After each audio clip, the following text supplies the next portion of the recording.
This was a gift from Aunt Sarah and Uncle Andy. It's a gimbal. It's pretty neat. All right. Now, if you want, you can come sit next to my right. I'm good. I can watch the live stream on my phone, so Okay. I can see all the comments. If you're gonna do that, then you're going to have to turn your volume my down. volume is all the way down. Exactly. It'll have to be all the way down because We don't want the noise bleeding into your mic. well, not only that, it's going to be on a delay too. So, Yeah. so if I'm talking, hi Dad. It'll say that again, right? Oh, we got someone who's out there.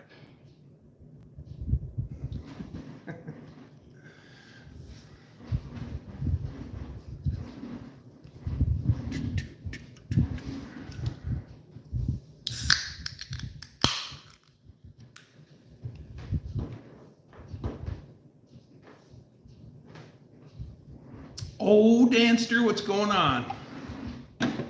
Welcome, welcome, welcome.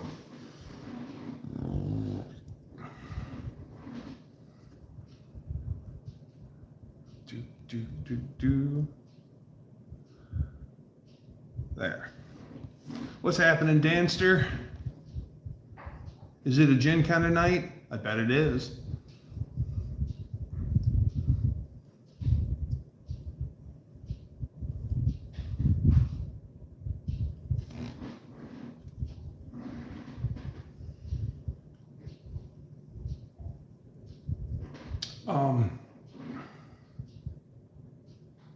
Oh, come back and check right on time. Yeah, I was a little behind schedule. My nephew, Fox Dude, who's right over here. Hey. Hear him? Tony, what's going on, my guy? Good to see ya. Welcome, welcome, welcome. Yep, gonna pour me a glass of gin. Nice.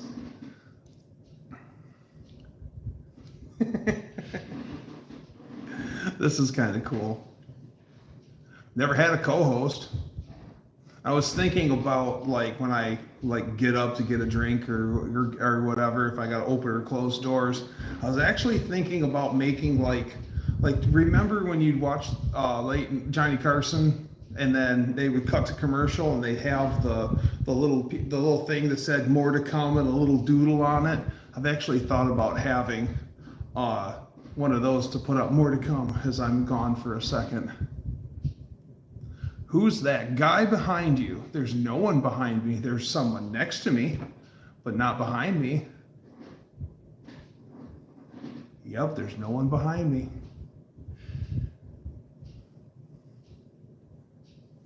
Unless you see some apparition or something. I mean, this house is pretty old. Oh, you're wondering, we are actually at Mother and Dad Dougster's house.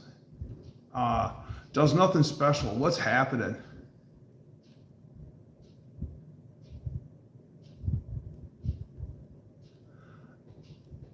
Look to you side.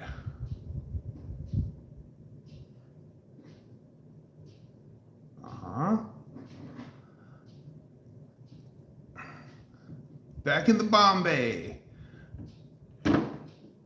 Here's to the first of the day, fellers. Wow, that's actually pretty late for you there, for Danster. Main Street Mopar, what's happening, my guy?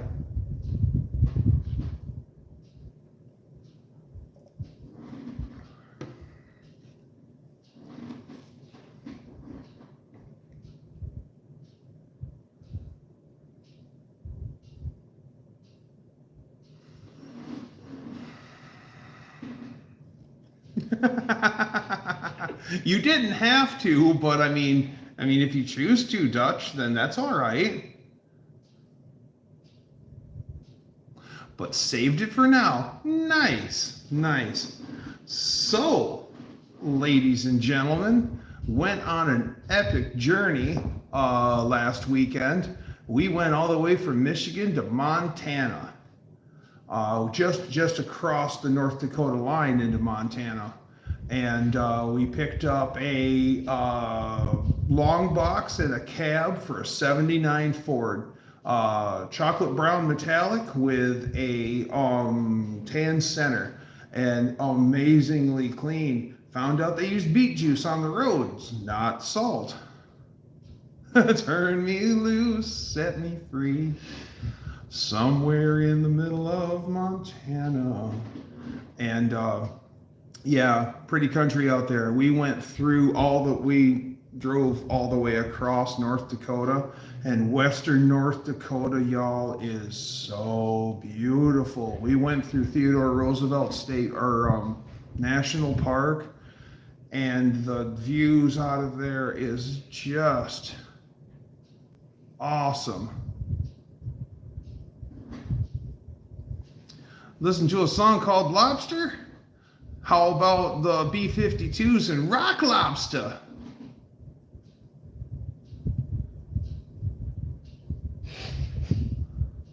Couldn't have said it better myself, Weston.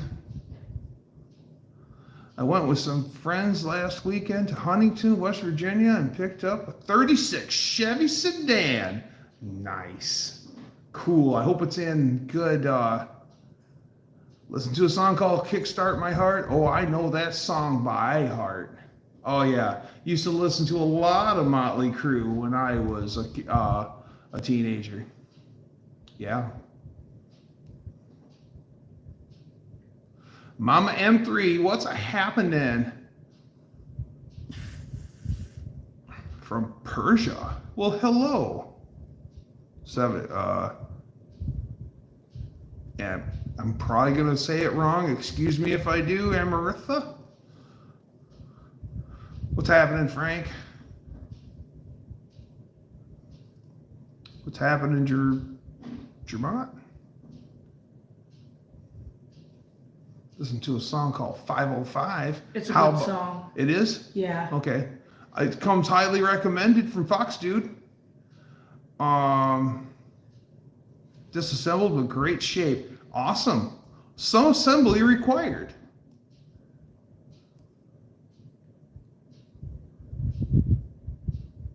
You're from Iran, the oldest country in the world. Yeah, it really is. North Dakota reminds me of the Badlands in South Dakota. Okay, cool.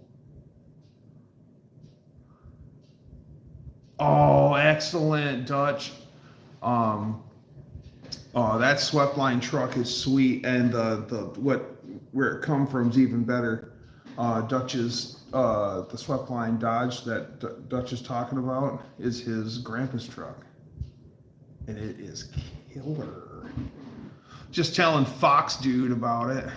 Yeah. Out of my brain on the 515. You'd like to give me a fact, all right? Fact. I like facts. Just the facts, ma'am. Or sir.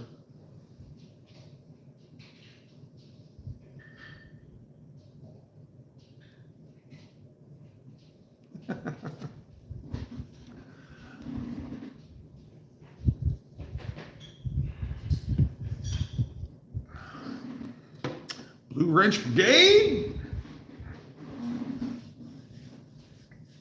Yeah, going out west was way cool. And we had 40 hours of windshield time, y'all. 20 hours out, 20 hours home. And going out west, we had to go down West Michigan through Chicago. Then we went across Minnesota, and then or across Wisconsin, across Minnesota, and then just not in the winter. Yeah, a friend of mine used to. I forget the name of the town that we went to. I told my friend, and he's from that area, and I said, "Are two Aryan nations?" Oh yeah. Oh, that is interesting. Wouldn't go after Iran. Yeah, it does nothing special. It usually is for me too. Going when we were headed out, going through Chicago, it really wasn't that bad. smooth sailing through calm sea, or not smooth sailing. It was like the tail end of rush hour, but we never actually stopped. We just drove slow for a while. Like we drove like 35 for a little minute, for a long minute. Then once we got on the other side of Chicago, going through like South Holland and all that, it was starting to pick up, and then we were actually making pretty good time. And then after that, other than that, the rest of the way was pretty good. We drove all the way out and didn't stop.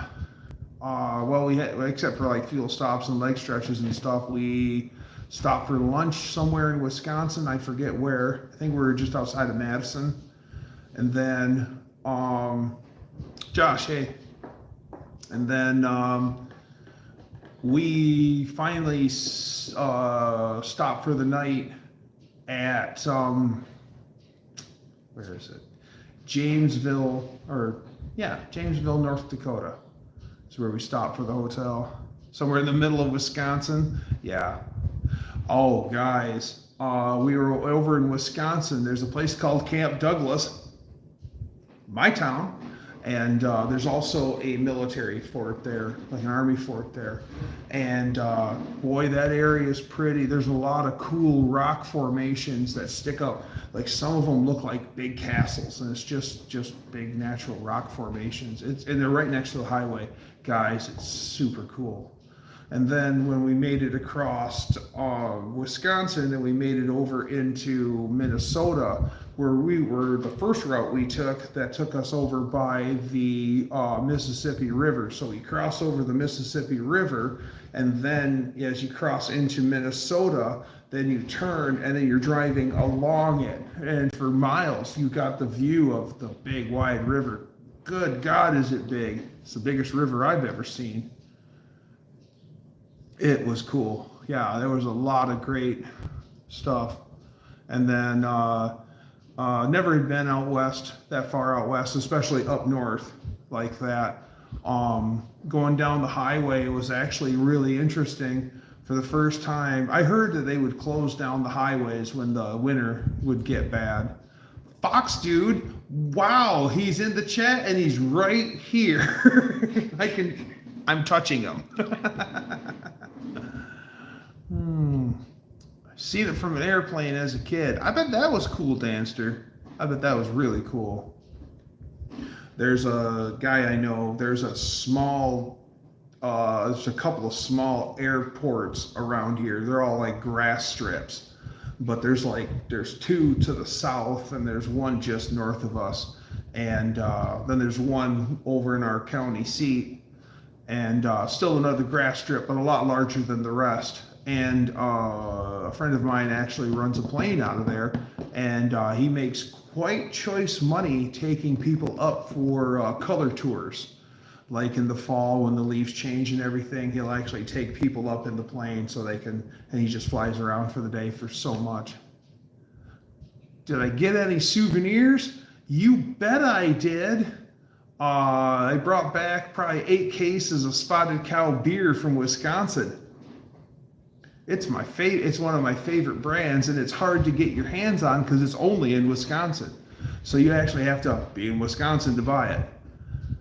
And yeah, other than my friend Dusty bought a really clean long box for his Ford truck project and a nice cab. A Lockheed 101.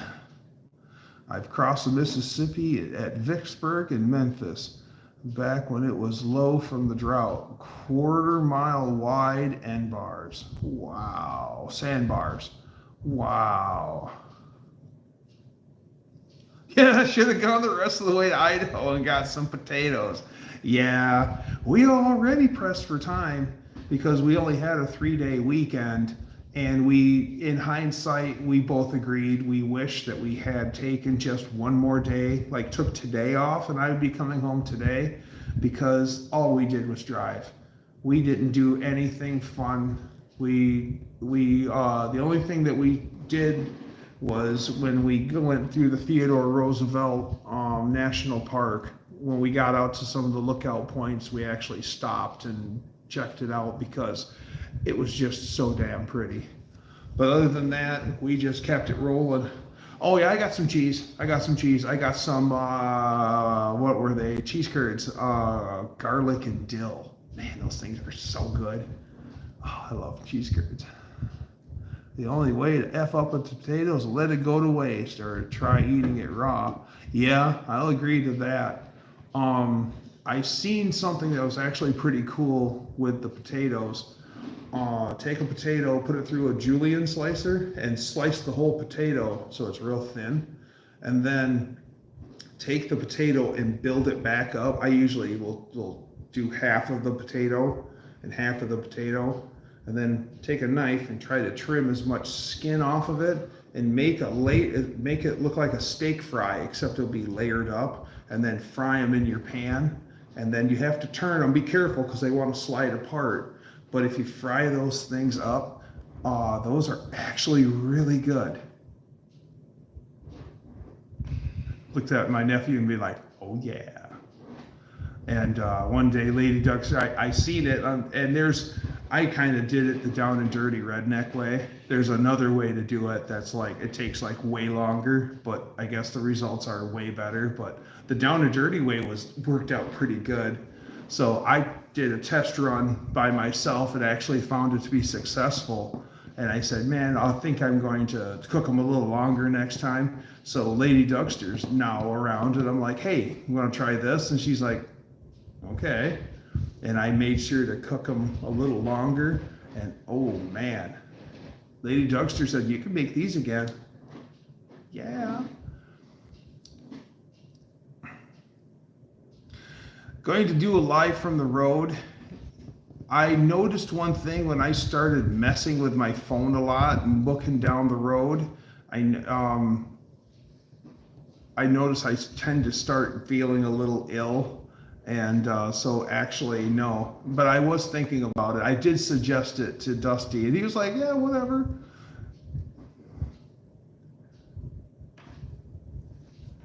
Kicks almost as dill almost kicks as much ass as garlic. Yeah, so just think about them joining forces and kicking ass together. Yeah, it was an epic trip. We traveled 2,530 miles, and the fuel bill was $530.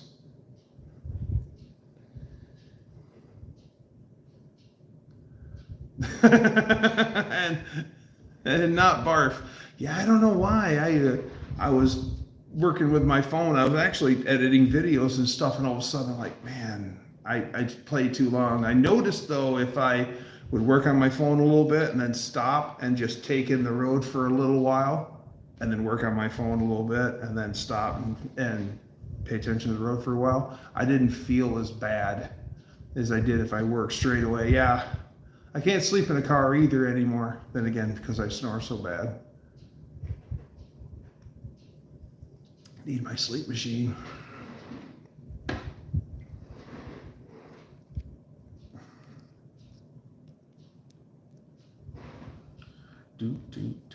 No, wrong place. You.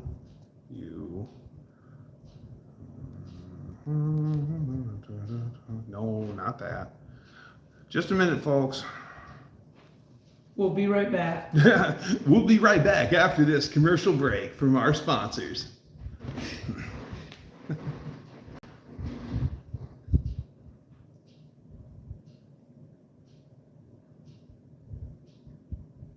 I bet the beer too would be, you know what? I think you might be right. When I first started getting the motion sickness, I popped a couple of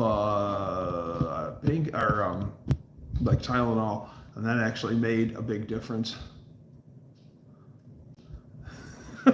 Malt liquor, no thanks.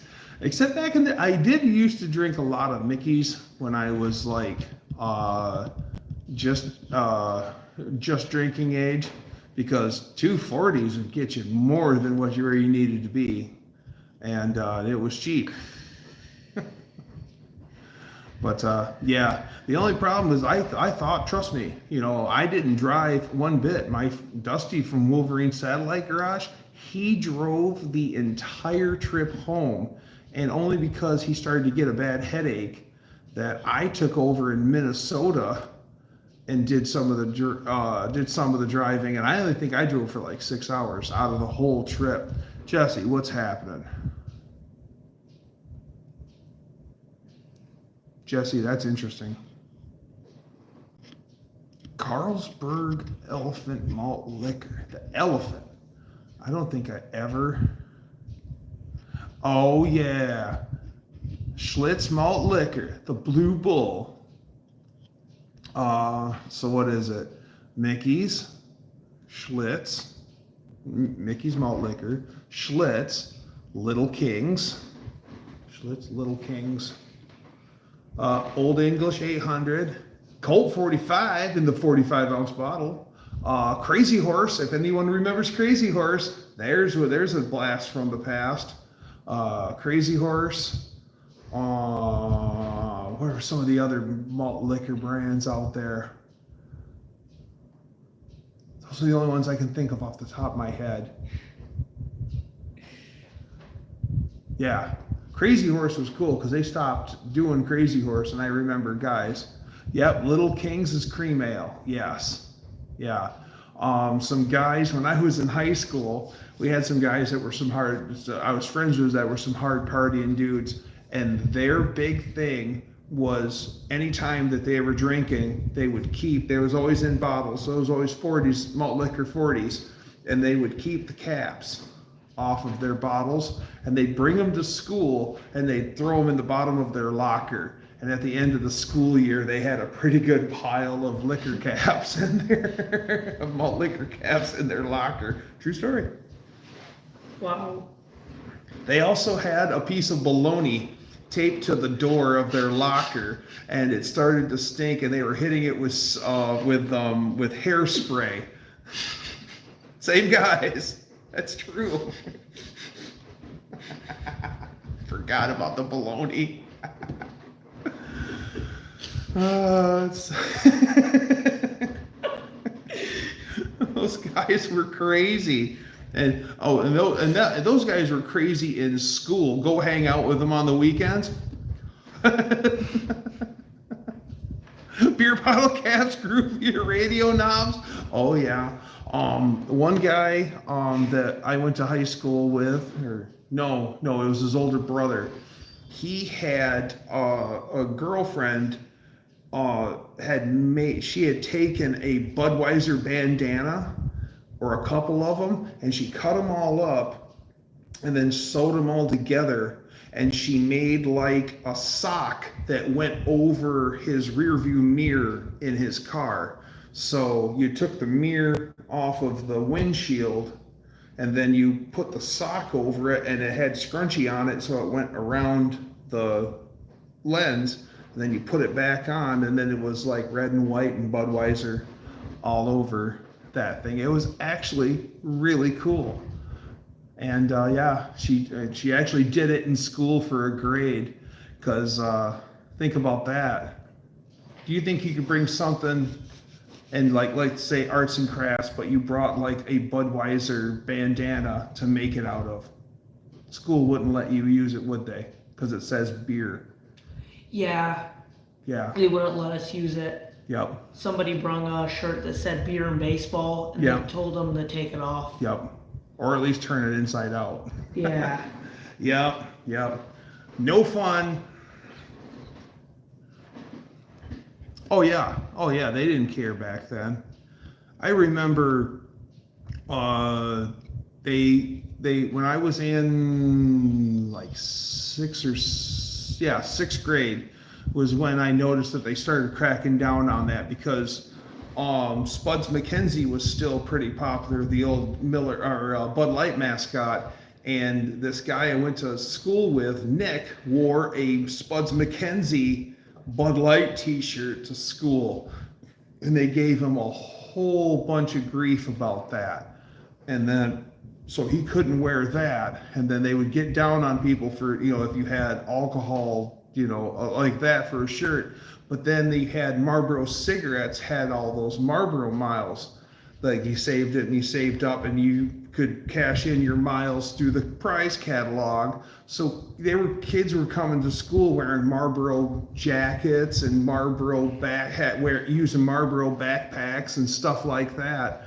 And it was so funny. If I was running around with a Miller Lite t-shirt on, they'd give me a bunch of grief. But if I'm wearing, Marlboro branded shoes, Marlboro branded coat, and carrying a Marlboro branded backpack because my parents smoked like roaring freight trains, that's okay. What's the difference? Nothing but a bunch of squares.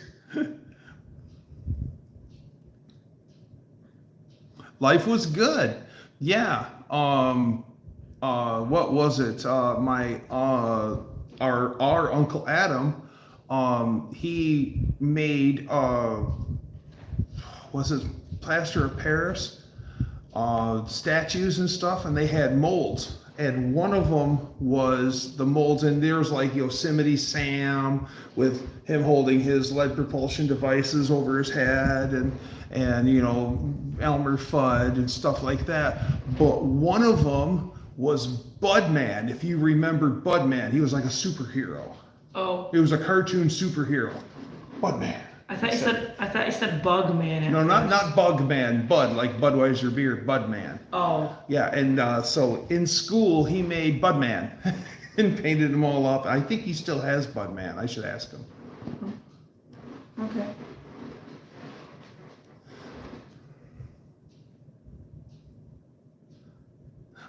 I put Yosemite Sam mud flaps on my rig. Oh yeah. I actually, through a friend of mine, he had some old school chrome trucker girls, like for a big rig, and from the backside of the hand to the It's okay. From the backside of the hand to the toes, they're like 18 inches to give you an idea how long they are, and they're really rusty and beat up, and so I got them. My friend sold them to me finally after asking him to sell them for years. And my friend Jason at the time, he was driving his 83 Kenworth K100 Aerodyne, like the BJ and the Bear semi truck, except Jason's was, I always called it a Snicker bar because it was chocolate, caramel, nougat. Those were the colors of the truck. It was a good looking truck. And the whole interior was nougat with brown buttons, and it was a good-looking truck. And he took those mud flaps, or those girls, and hung them on his mud flaps. He must have hauled those ladies around for 60, 70,000 miles, and he actually blew a drive tire, and it went out, and it annihilated the mud flap, and it actually, the worst damage taken was one of the ladies, and I go, so what did you do? And I go, well, are they damaged? He's like, nah, we took her and we pounded her out flat. I mean, they were rusty, scabby anyway. He's like, took her, pounded her out flat, and one of the bolts had broken off in the accident, and he said he just welded it back on. So even one of those girls today, if you look at the side of her head, there's actually like a ring. That's where we burned through welding the stud back on the backside. Oh yeah, I'm a Cubs fan and a Bud man. Harry Carey would say, hey, check out the kid in the sombrero. Hey! Justin, what's happening? Yeah, old Harry Carey would take a break for an ice cold Budweiser. Never been a Bud man. Would rather have a Bud over a Bud Light though, but never been a Bud man. Budweiser. But you deserve whatever every individual should endure regularly. The title above a can of Budweiser beer. Now, I'm going to be close, but not spot on. But it says, this is famous Budweiser beer. We know of no beer made by any other maker that costs so much to brew and age. Our exclusive Beechwood aging process provides a smoothness and a drinkability that you will find at no beer at any price. Yep, Budweiser. What's happening? 3M, Mopar's Mustangs, minivans. Damien, the fast guy on the 3 horsepower mini bike. 3 horsepower. Budweiser. Now the funny thing is there's Budweiser that's owned by Anheuser-Busch, and there is another Budweiser beer that's brewed somewhere else in another country, and it actually is like, I think it predates Anheuser-Busch Bud, and Anheuser-Busch has tried for years to buy that Budweiser out, and they won't sell, and it's so damn funny. Miller High Life. I think that was the first beer I ever drank, because that was Dad Dougster's beer of choice. There was always Miller High Life in the fridge. That or Past Blue Ribbon, but mainly it was Miller High Life. Champagne of beers.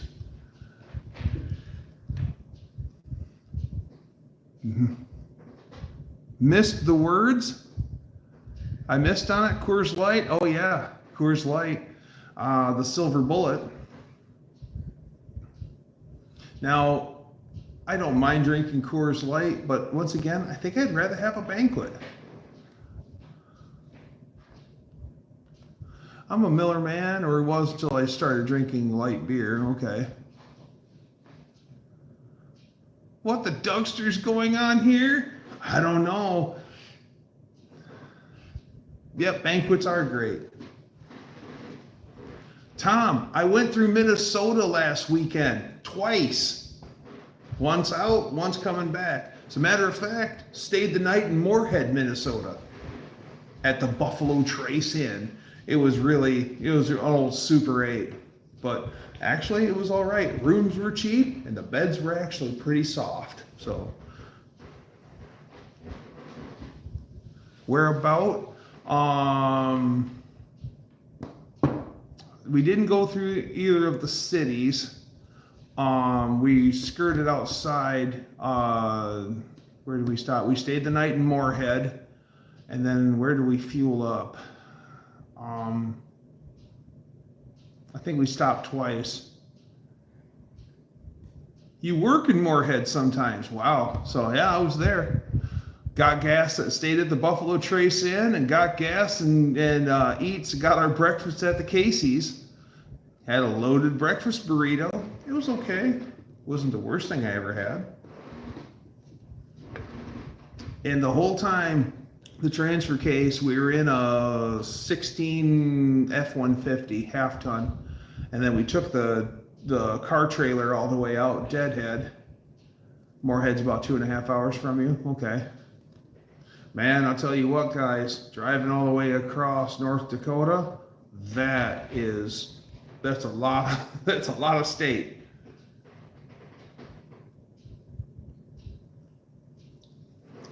It was like when we made when we crossed over into Minnesota, it was like, we have made an achievement. Just kidding. Yeah, it was a really good time. We just wish we had taken one more day and actually stopped to smell the roses, because we just were out to win it. If we weren't driving, we were sleeping. Twisted Mopar Garage, what's happening, my guy?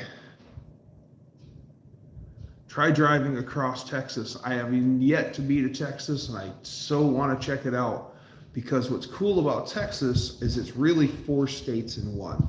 You've got the lake, you've got the ocean front, you've got mountains, you've got desert, and then you've got the green space. I was told that it is just beautiful. And we be relaxing. Perfect. Yeah, and I was told, like, the fat part of Texas, driving east to west, is long as crap. Autobahn style highway coming to Texas, real? I've seen a story about it. I know there's some places, there's some Texas highways that are running a speed limit of 80 miles an hour, which is huge. Oh yeah, I met a guy who, when he was stationed in the military, he lived off of base and in Germany. And he's like, yeah, I'm headed to work. I would go do 160 miles an hour going down the Autobahn, headed to work. It was nothing. Hyde, what's happening?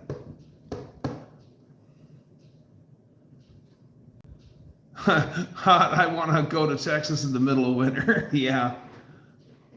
It was funny because Dusty and I went out to Montana to get those rust-free parts. The original plan was to go to Texas. I forget where we were going to go. But yeah, the plan was to go down there and then bring home 4 truck parts. And then while we're there, try to fill the trailer and make it as worth it as we could, because, I mean, a Southern rust-free box in Michigan, any rust-free sheet metal, excuse me, is gold. I mean, we've got the engines, we've got the drive lines, we've got the interior parts, we've got the glass, we've got the trim. We just don't have clean sheet metal here because the iron moths work overtime. Rust never sleeps in the great state of Michigan.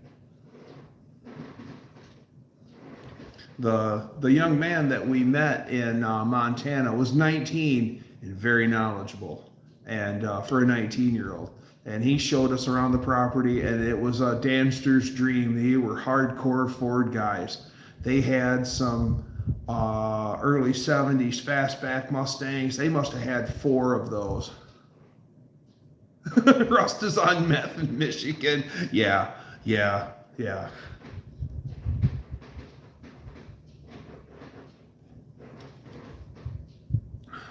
I'll buy that for $1. What's really sad is if, like in 1957, if you went and bought a brand new Plymouth Fury and you daily drove it in Michigan, by 1960, the car was so rusty, it was unsafe to drive. A 3-year-old car rusted out that bad. But one of the reasons why, so I've been told, I could be wrong, so bear with me, is that was the beginning of the auto manufacturers using recycled steel. Like, actually, instead of getting ore and making steel, they were taking old car bodies and whatever, taking scrap, making steel, then stamping car bodies. And the formulation wasn't right yet, and that's why those cars rusted out so bad.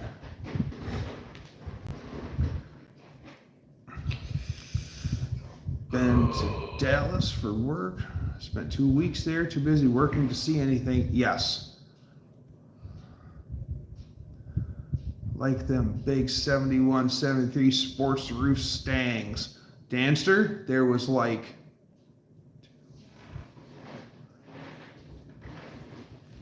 5. There was 5 there. One of them was this really cool lime green with a black stripe down it. It was pretty cool.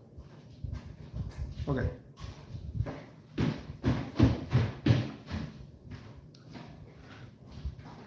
Yeah, bad metal stock, probably.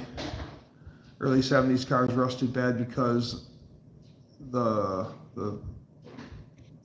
steel industry strike or something. Yeah, probably. The what else was there? He was real big into Ford pickups.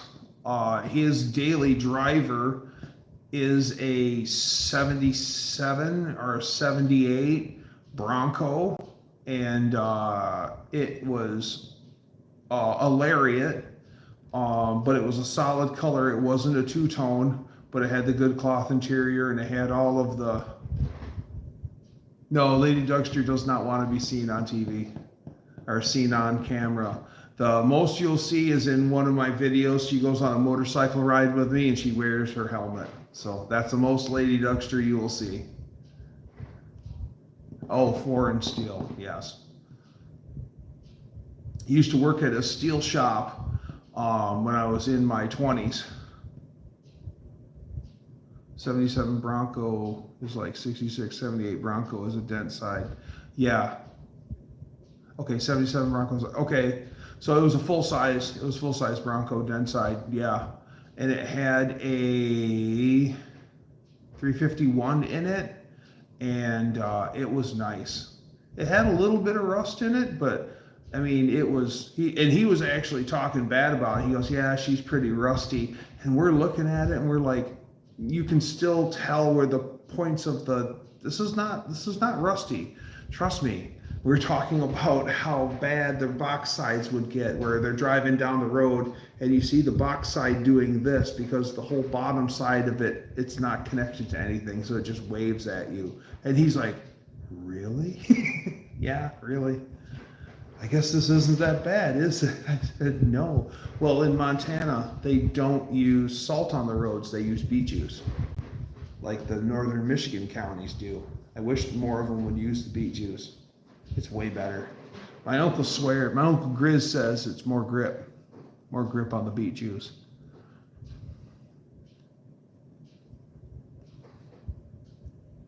Yeah. She doesn't wanna be on camera, and I don't blame her.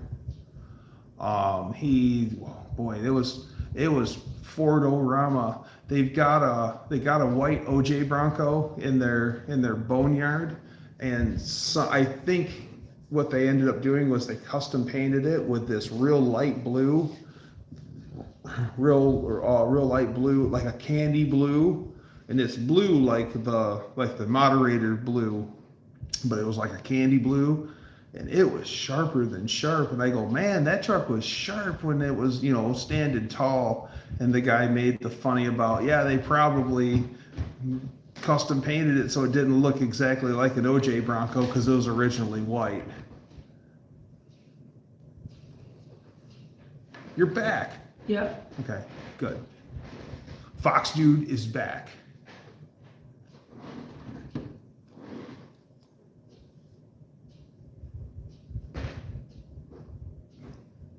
My mom collects gnomes, and so everywhere in the house you find gnomes. There's a couple gnomes here, aren't there? Yeah, there's a bunch of gnomes everywhere. They have there used to be these, when we first moved in, we moved in this house in like 1981. And gnomes from home, yes, gnomes from home. And when we first moved here, there was 3 huge pine trees, and then one got cut down by the power company. The other one was too close to the house, and my dad actually cut it down.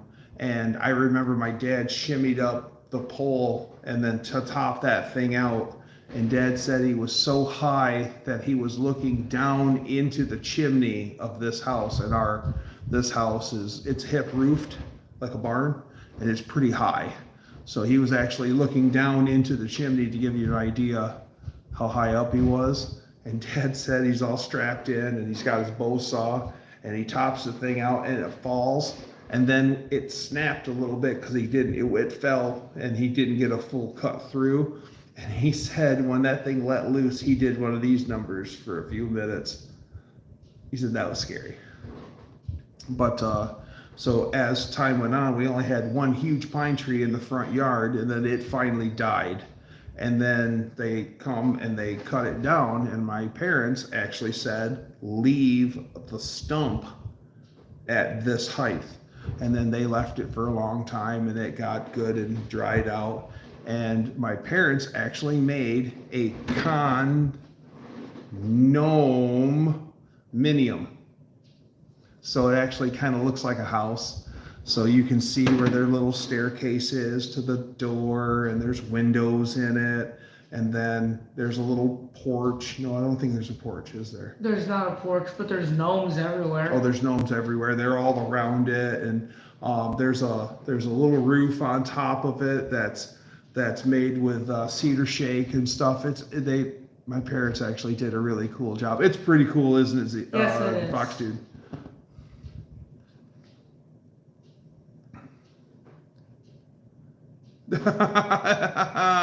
Master None Garage ducked you. We actually had one of our things going down the highway was if we seen a Jeep, we bet before we got up to it if there was ducks on the dashboard or not, and that was the big thing. And Wranglers, it was you never went against. It's like, oh, it's a Wrangler. It definitely has at least a duck on it, and but that was fun. A lot of times the Jeep's got a duck on the dash. Okay, that's cool. It's a Jeep thing. OJ, what a fool. No, I haven't seen that yet. I'll go check it out. Oh, we're gonna have to go in because my parents' house was built in like the early 19 teens.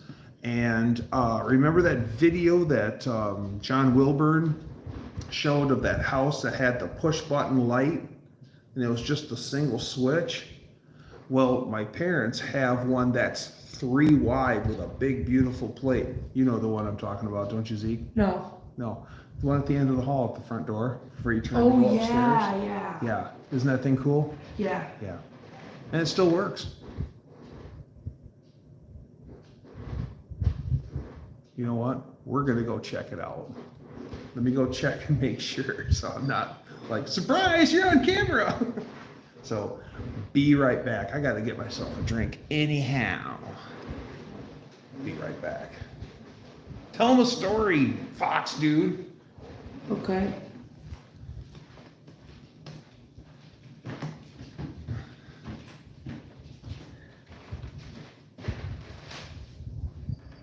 So once this time, and you guys are talking about the Jeep and the ducks. So there was a thing where someone that I knew, I was in the car and they had a Jeep, and then this person pulls up, green Jeep, they had a dog, and there was like there were a bunch of ducks on the windshield, and they put a duck on the Jeep, on the person's Jeep. And that time, in my town, I would always see them go by and I'm like, oh, look at it's Duck Man.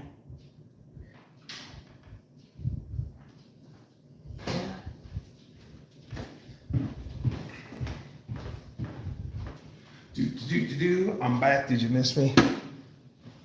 Hey, do you want pop? You want something to drink? I'm good. Okay.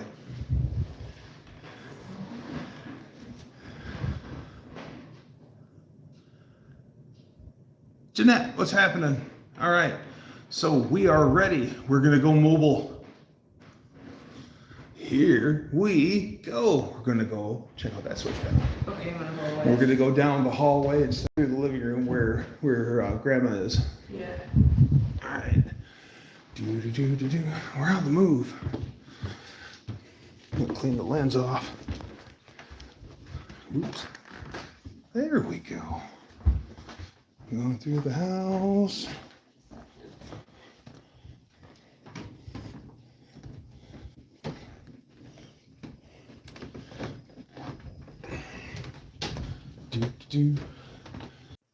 Oh, that's the upstairs one.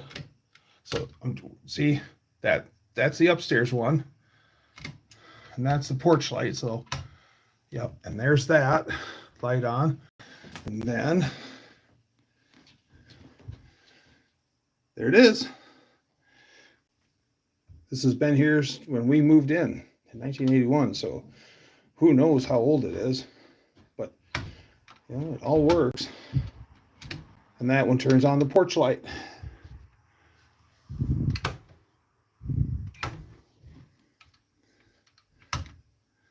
Pretty cool, huh? And those are original. I believe those are all the original switches too. Maybe my mom found something. All right, let's head out, Zeke, or Fox dude. All right, and we're on the move. Do they still make those switches anymore? No. Oh. And if they do, they'd probably be such cheap garbage that you wouldn't want to use them. Yeah. Those things will last forever. They're built out of real materials. Okay, let's not fall. We're actually in the addition of the house. We built this addition in 1991.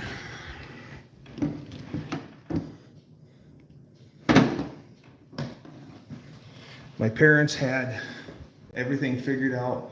They did an addition. They built another garage on top of that, and the kitchen and everything. It was going to be a big update to the house, and they had everything planned out, budgeted, and then right as we broke ground for construction, I think it was Hurricane Hugo went through, and then lumber prices skyrocketed to the point where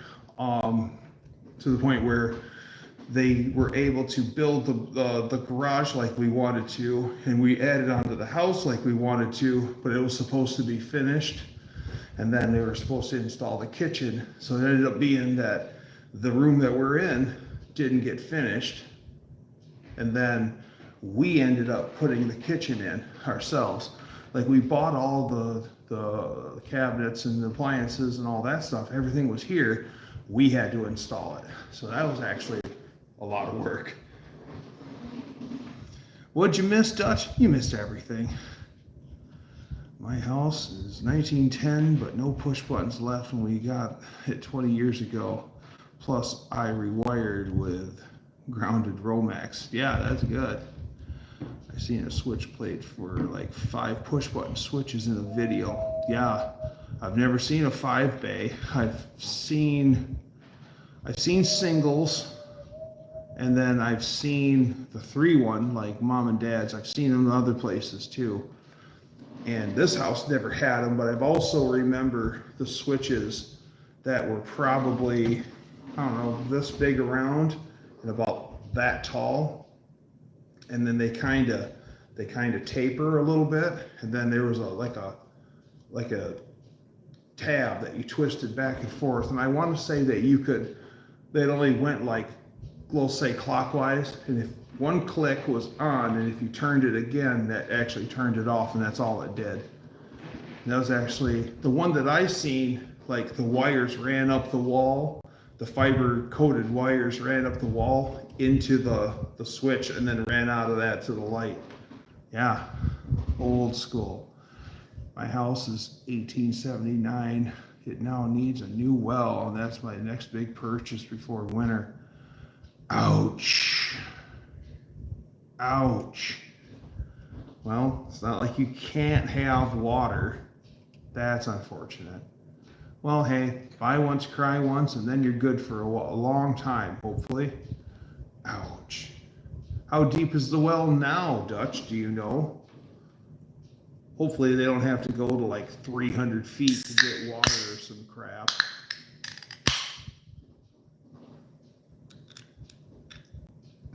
The 5 or 6 bay was in the mansion in a theater or something. Oh, okay, I could see that. Up in Grand Rapids, north of us, there is a company that they're just a wrecking company. They tear down houses, and they save all sorts of absolutely neat stuff. And you can go there and get like old house stuff. They save all that stuff. Like, you know how the old stores would have the stamped steel panels in the ceiling with the gingerbread trim and stuff. They've got an assortment of that you can pick through, and kind of people go there for artsy fartsy stuff or trying to restore a house. 22 foot deep? Wow, water table's high there.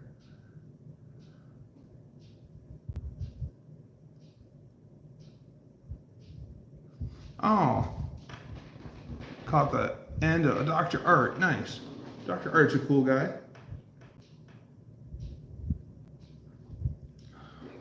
Midnight or late night midnight speed labs, or whatever that new channel he started. That's a cool name.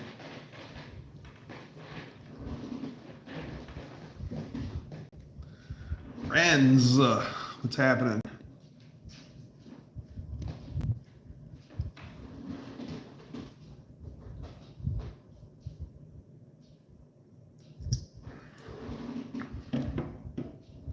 neighbors around me from 60 to 120 feet with the distance it has to be from the septic tanks. Yes, tanks. Yes, plural. Oh, great.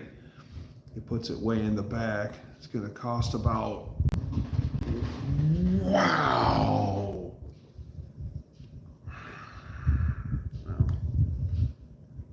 Wow. That's unfortunate. That is unfortunate. There's one guy that I used to work with, and his well was like 400 feet and down. And I said, why? He goes, well, I live on top of a big hill. I'm like, oh, okay, now that makes sense. I'm like, why did they have to drive it so deep? Yeah, Dutch, that sucks. So what's your water quality there? I mean, is it good water? Is it hard water? You know, does it stink? Yeah, hopefully at least the water's good. Like the well water at Wolverine Garage, mint. It does. We don't get all that calcium and stuff in it on our appliances from it. It's good, clean water, crystal clear, tastes great. Our water's good. It's like whenever I am looking at a house, one of the things is I want a glass of water. I want to see what the water's like. I've seen water that was yellow and it had floaties in it, and yeah, like pour it in a clear glass and you can't look through it, and you're like, ugh.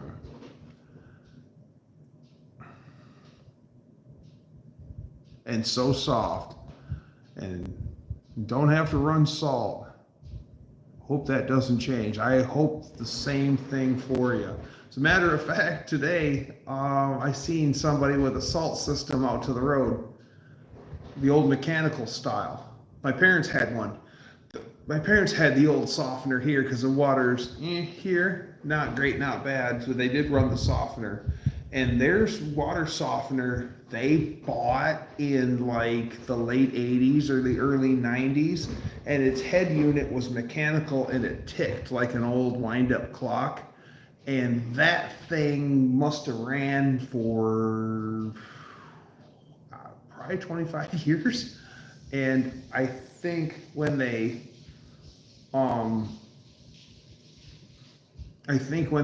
updated their softener system, it wasn't because the softener died, maybe. I think it was just because they wanted a new system. No, the unit finally died. But I mean, what appliance is going to last 25 years today? Exactly. The minute I seen it next to the road, I'm like, I know what that is. We used to have one. The same salt tank and everything. The main unit, its tank, and then we're at the hopper to put the salt in. It was the exact same one. Because one of my jobs was to haul salt down into the basement and pour it in the softener. Good times. 14 grand just to have a glass of water. Well, it's one of those things you can't live without it, so.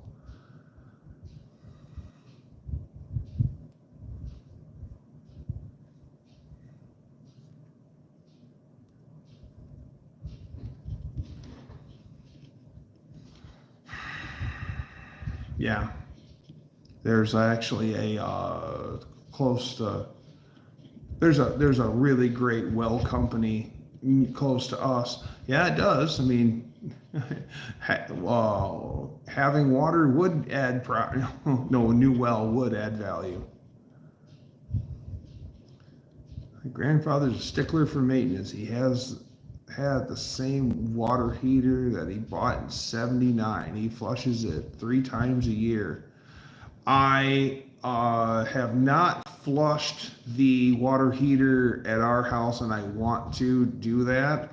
And I seen some really neato thing where you thread the doohickey onto the drain spigot of your water heater, and then you have to turn the water off and then open up all the hot taps in the house. and then that thing that goes on the spigot, you have another hose end to put the regular hose on it, and then you have like a Schrader valve on the side, and then that's why you have to have all the hot taps open, and then you can take air pressure and then blast it into the tank without exploding the tank, and you can start to kick that sediment up and then really get the tank clean. And I've really been wanting to do that because we've lived in our house for 6 years now and we've never done it. So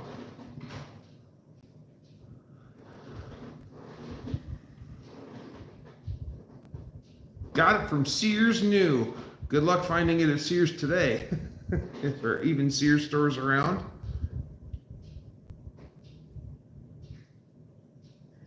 A friend of the family, TJ, he had 2 ratchets. He was driving a service truck, and he had 2 ratchets that were Craftsman ratchets that they weren't broken, but they weren't happy either. They were pretty close to the end of their run, and he was headed somewhere, and it was by a Sears, and he's like, "Oh, I can warranty those tools." So he pulls the service van in up to it, grabs those, runs into the tool counter, and he hands them to him. And the guy behind the counter checks them both out and hands them back to him. And he goes, "They're good. They still work." And, okay, the fridge door is open. Oh, never mind. Fox Dude is taking care of things. He's like, "They still work, so they have to be broken." And TJ's like, "Come on, look, you see how bad the anvil pivots in it? Like they're almost done." And the guy's like, "Nope, it isn't failed. I can't warranty it. Not broken. I can't warranty it."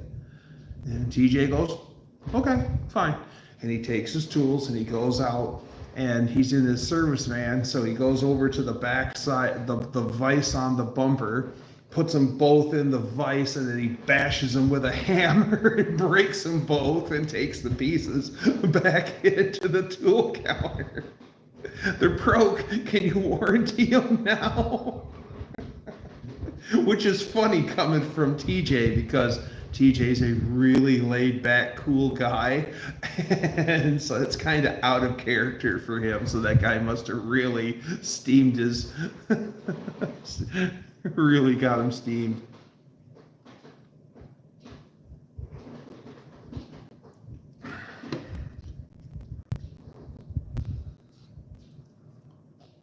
Drain the sediment and then flush it toward it into the faucets and valves.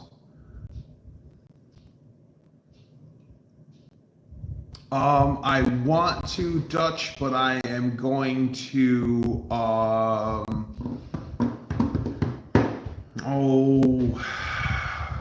it's the drag strip in Morocco, Indiana. Is that US 41? I think it's US 41. I'm going to US 41 drags. I'm going to Indiana, Morocco, Indiana for the weekend. So as much as I want to Dutch, I've already got plans. Yeah, I'm going to be going with Cope Racing Transmission and 2Hex Jeff. At least that was the plan. We'll see how things keep going. But yeah, it's the US 30 reunion. So all the guys that used to run at US 30 is going to be there. And I'm looking forward to it because there should be a really epic, huge swap meet.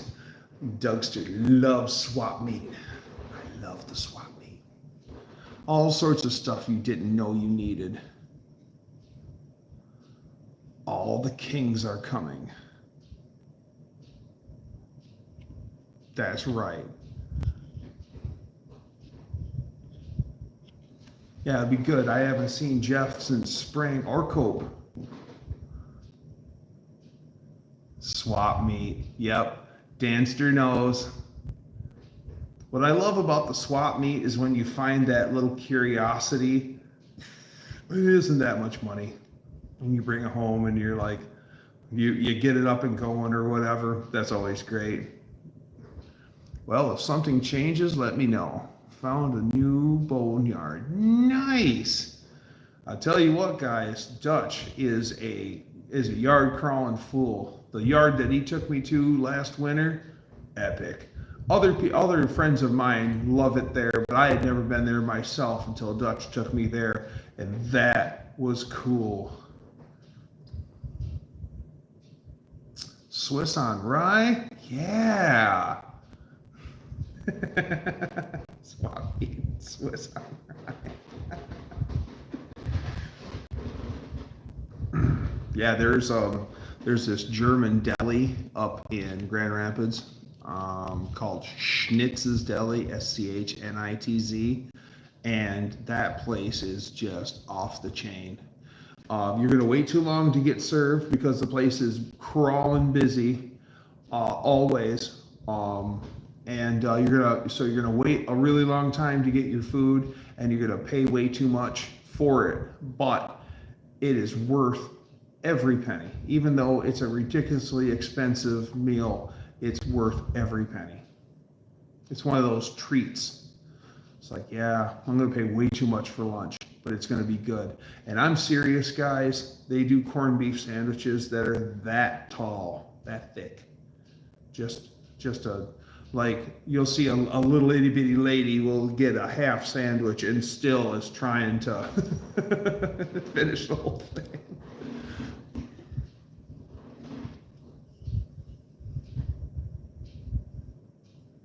Still think we should have drove that car home we bought out of there. That would have been hard, but yeah, that would have been fun.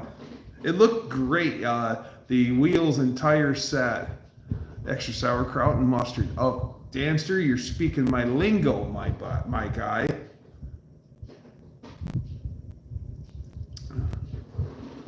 We needed to put some roller tires on that car that we pulled out of that yard, and Dutch made sure to bring the 8s and 10s, so it looked fast. Had the right stance and everything. It was a New Yorker, or not a New Yorker. It was a Chrysler Fifth Avenue. Hey Dougster, maybe if I see you, you'll see me this weekend. I'm hopefully going to Indy to pick up that top end this weekend. Well, okay, so you're going up to Indy. Well, yeah, so I don't know what day we're going to be out to Morocco, but try this if you've got time. Yeah, if you're in Indy, then yeah, go to US 41 Dragway, and maybe we'll run into each other. That would be epic. Old MacDonald has a car. Howdy, howdy, howdy.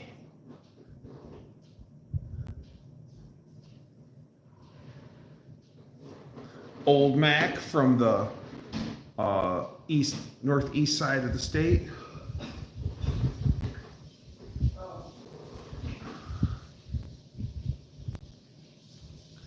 I always kind of liked the Fifth Avenue. It was the Versailles Adequate Pretenders of the First Gen Seville.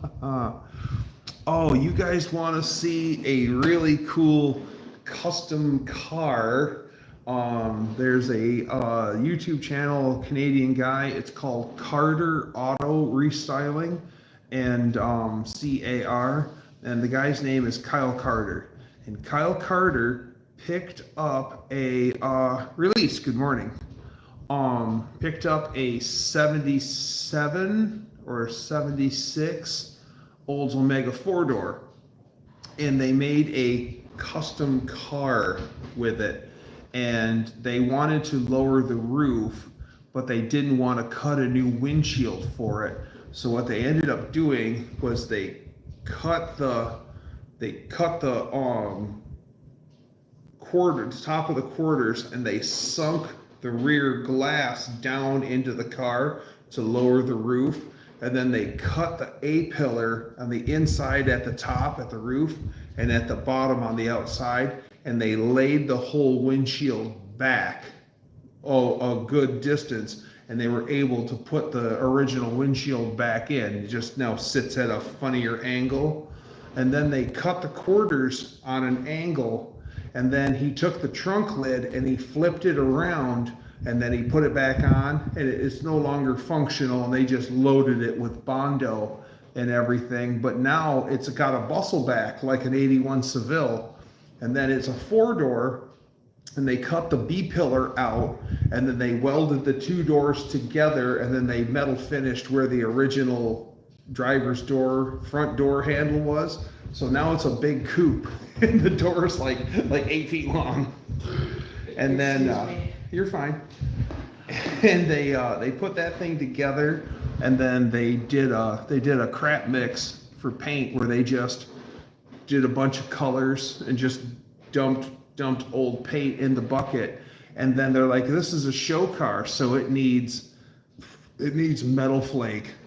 And the guy brings out a whole jar of metal flake, and he goes, usually we only put like 3 tablespoons in this, but he's like, this is a show car. And he opens up the whole thing of metal flake, dump. And then they also had some gold, something gold pearl or something like that. They dumped, and they said once again, like a couple of teaspoons is all you need, dump. And they painted it. It came out kind of like a slate gray with all that metallic in it, and it turned out really good for a custom car.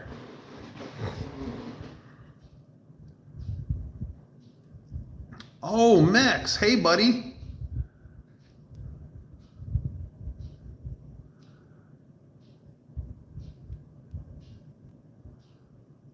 He's a doctor yet? Nope, they're working on it.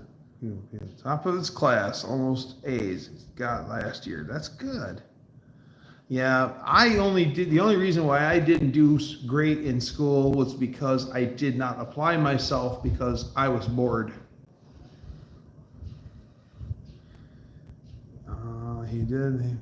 Dr. Spec. Nice. Nice. Mexican Spec and Dr. Spec. Hey, that's the doctor's specifications. I like it. Hurting pretty good. Damn shoulder is swollen and can't raise my right arm. Probably another rotator cuff. Okay. I was hurting my rotator cuff a lot on both my shoulders. At one time, I had both of them hurting at the same time. And let me guess, old Mac, you moved just right or wrong and you can re-injure it. What it ended up being for me was me and my bad posture trying to do work over my head. Once I realized to straighten my posture out and then do work over my head, I haven't hurt my rotator cuffs like I used to. Now, is that what your problem is? I don't know, but food for thought. Because that hurts. That hurts for a long time, and it takes a super long time for it to heal up. And it's just no fun. I used the same excuse, Doug. I hated the school schedule. Yeah. Mopar doctor. I went to school to hang out. I rarely went to school sober. Wow.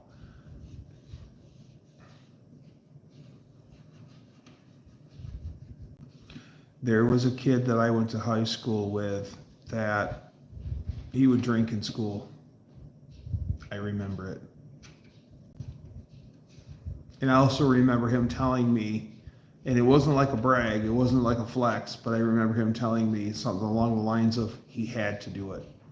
Like, things would be bad if he didn't.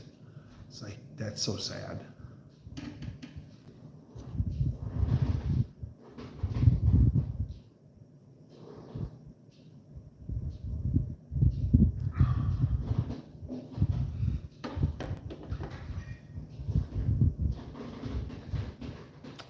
Yeah, we'd have the kids that would come to school all burned out, and they would in first hour, and they'd all fall asleep halfway through, and they weren't fooling anyone. They'd all come in, all come in. Oh, the one guy, his grandfather owned a body shop, and then for his first car he got it was a 77 Cutlass, and it was like bright white with a red interior. And his grandpa was a car painting like guru master. And that car, it was the letter perfect stock. It had stock rally wheels on it with the hubcaps and the trim rings, but the thing was just straight and clean and beautiful. And that was what he drove to school. And I was so jealous. He sold it when we were still in high school, and I just wanted something else. And I'm like, I would have never got rid of that car. And it was one of those, you ever see that one car and you're like, I know that car. Well, I knew where it went. And the guy who owned it, it was his pride and joy, and he always took excellent care of it. So it went to the right home. And for the longest time, I cruised by his house, and 403 in that Cutlass. No, it was a 350 car. It was a 350. 350 olds, but 350. You know what? I don't know. No, it was a 350 car. It was a 350 car. Now, when I was on the swim team my freshman year, one of my teammates, they had a 74. They had a 74 Cutlass that was triple black. And it actually was because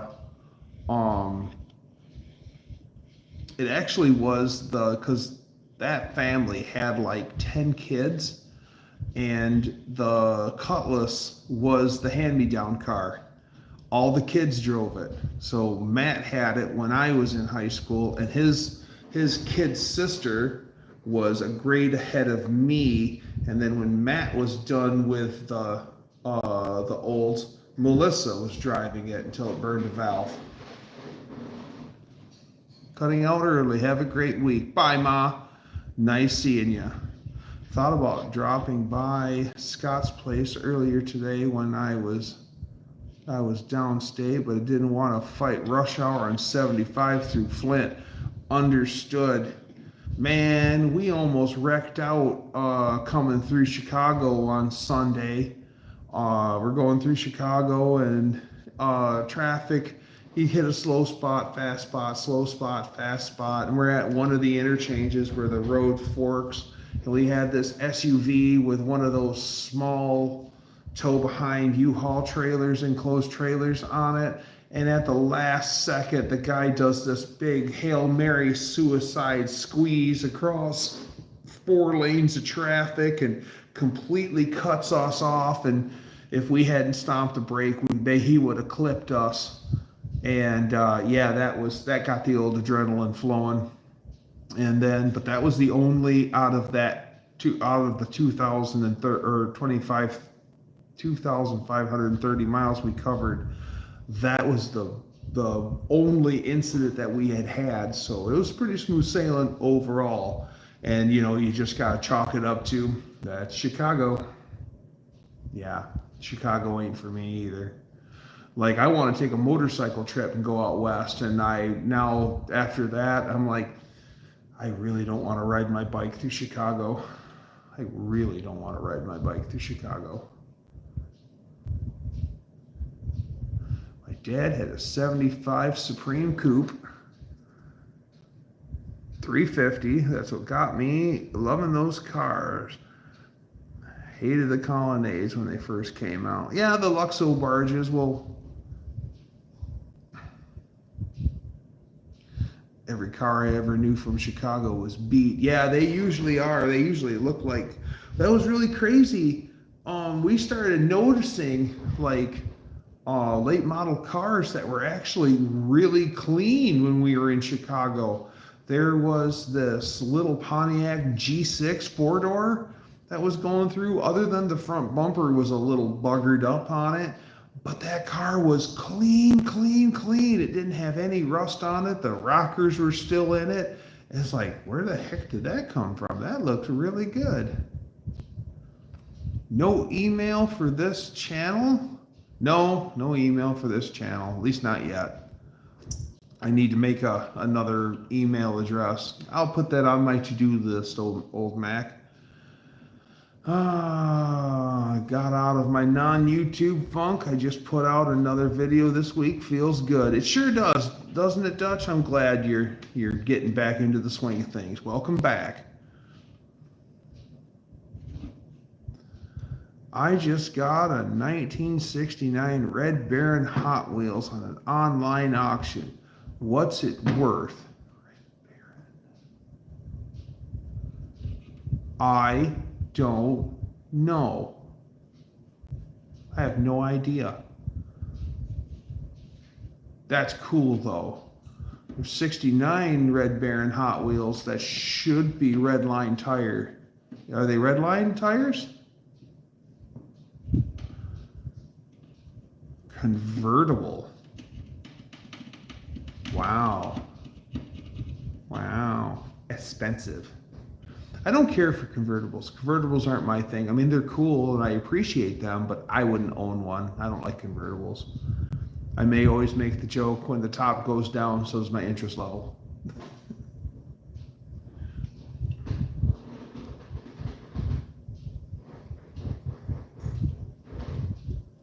Oh, so last Thursday, we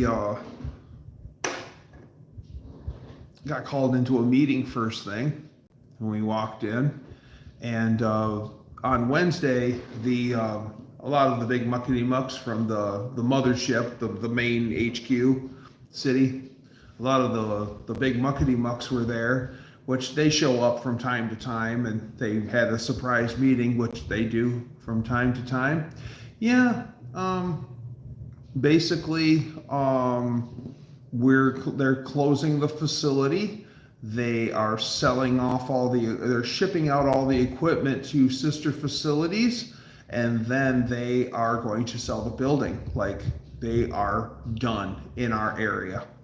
And I will be out of a job and like the end of May of 26. Awesome. Had a convertible for a week. LeBaron GTS Silver on color. Figured it would be the ticket for cooling off after baling hay all summer. I lost 3 ball caps and burned my back on the vinyl seats. Sister facilities in China? No, they're going out. They're going out west. Some's going out west, some's going out east. Yeah, it is what it is. It's a 6-cylinder roadster with a German helmet. Oh, I know the one. Yeah, that does suck. I'll be fine. I'll land on my feet. I do want to stay in food, though. Food's kind of been my niche for the past 15 years or so. So, yeah. Hey, at least the company offered me a really nice severance package, but the really nice severance package is all hinged upon me working all the way through until it closes. And like production is going to be working until late January, then they're all done. And then I'm working until May. So that means not only do I get to watch my facility die, I also get to probably help them tear it apart, tear down everything and ship it all out on trucks. So that's going to suck even worse. I get to watch it die and ship it out. So, oh well. I will say this, the severance package is pretty nice. I was actually impressed. A friend of mine got about the same thing happening to him with no severance package. Another guy I know, he had that happen to him, and they gave him 30 days to basically, you've got 30 days to find another job because you're done in 30 days. No severance package, no nothing. Yeah. Yep, closure.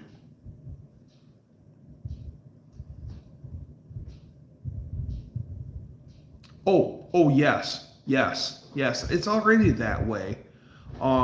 They updated lighting in our facility.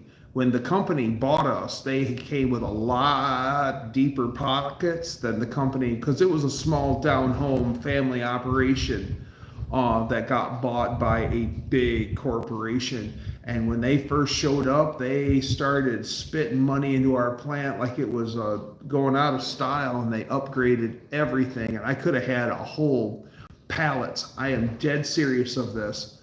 Double fluorescent lights in their own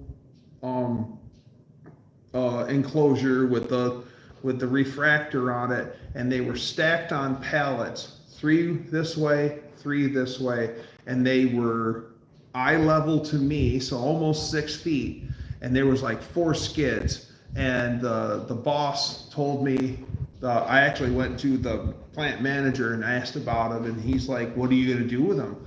And I'm like, I'm going to upgrade the lighting in my garage, and then I'll probably take a few of them and upgrade the lighting in my dad's garage.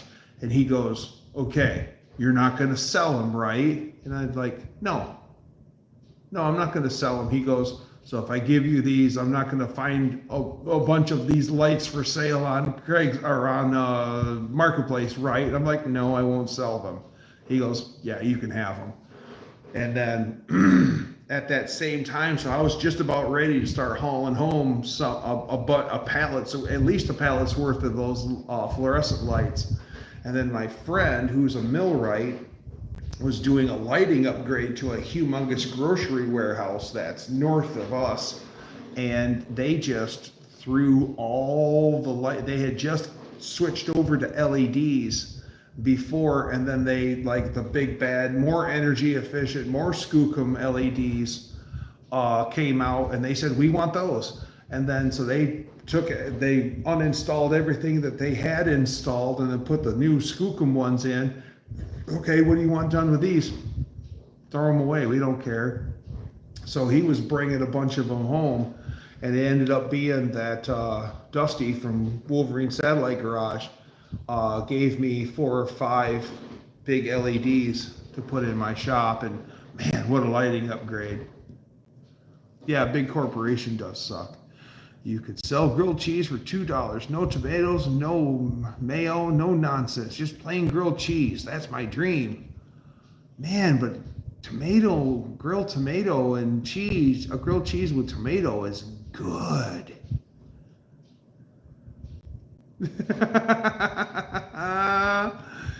Man. No, I shoot straight. There's, our plant manager is actually a pretty cool guy, and you just shoot straight with him. Heck, with it being legal here, I could probably be like, yeah, I'm gonna do that. He's like, I don't care as long as I don't see him for sale on, on Marketplace.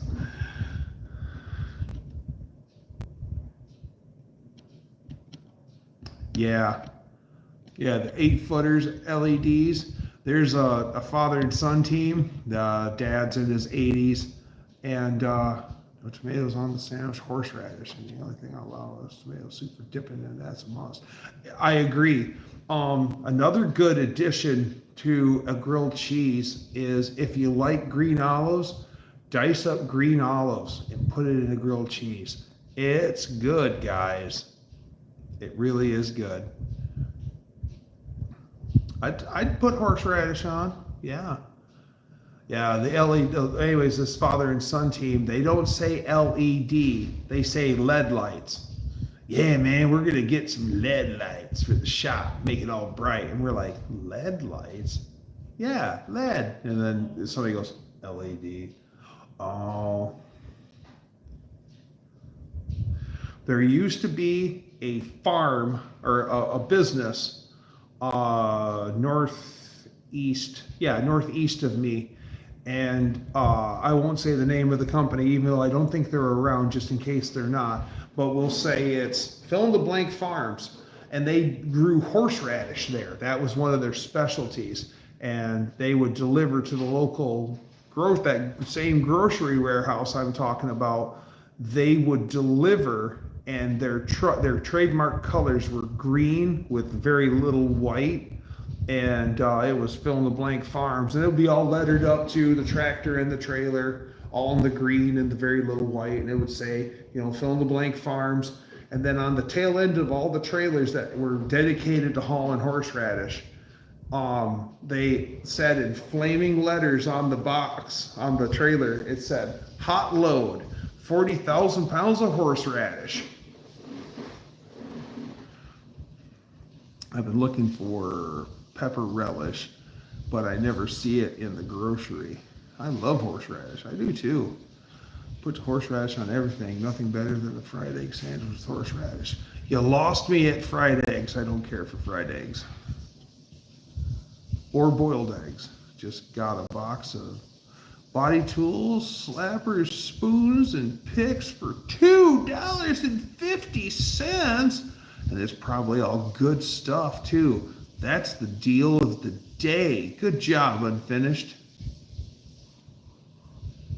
Oh, that's the deep fried eggs are where it's at. Oh yeah, I heard of people like doing deep fried deviled eggs.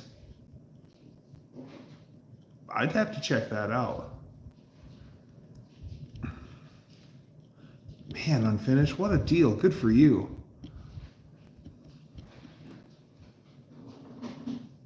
Heck, just finding those the shape things where you take it and beat up against it. Those, you can find those in all sorts of different contours and stuff, and the slappers and the spoons, and yeah, cool stuff. I wouldn't mind having that. Would look good sitting next to it was the 25 cents made all the difference.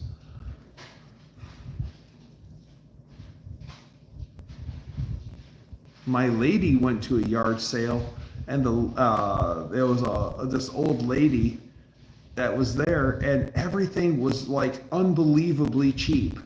Like I'm big in Coleman stuff, so my lady brings me home a green steel belted Coleman cooler, and I still use it today, and I've had it probably 15 years by now, and she's like, it had a price tag on it of $1. And I'm like, did you really buy it for $1? She's like, yeah, I really bought it for $1. And I go, how? The lady said when you first walked up, she goes, I didn't price anything for value to make money. I priced everything to leave. I don't want any of this to take any of this back. Hey, for a nice cooler like that for $1, yeah. I have a really nice red Coleman steel belted cooler, and it still has its sandwich tray in the top of it, and that thing still works great. Yeah, Coleman stuff, still quality.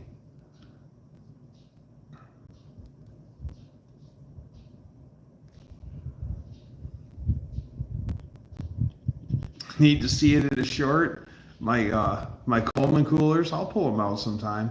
I brought my Coleman cooler, my green belted cooler, down to No Name Nationals. Oops, sorry.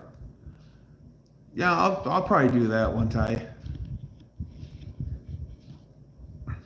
Yeah, that old Coleman stuff is good. Someone was telling me about there was a Coleman cooler that came with like a little air pump in the lid, and then if you weren't going to open the cooler all the time, like this would be the food cooler and not the drink cooler, but it would seal, you'd close the door and latch it with that real complicated latch, and then you'd hit the air pump, and you could actually make the cooler into a negative pressure and actually like make ice last longer and keep food colder longer. And I heard of it, I've never seen it, but it's one of those things where like I always wanted to find one, but I've never actually seen static proof of it either. My boomer neighbors had a garage sale. Everything was old and full sale price. She had a whole one stall garage of old lady smut books for $15 a book. 25-year-old small snowblower for $7.50. I walked.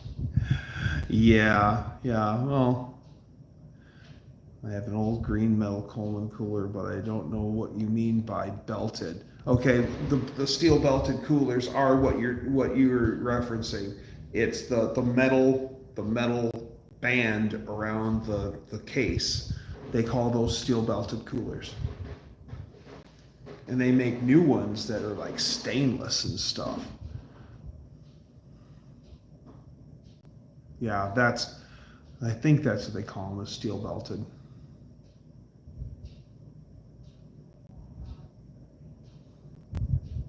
Yeah, sometimes I go off the deep end in the Coleman department.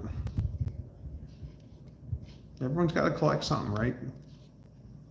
I've only got like 50-something lanterns. Yeah, it's true. I'm gonna get myself a fresh drink. Be right back.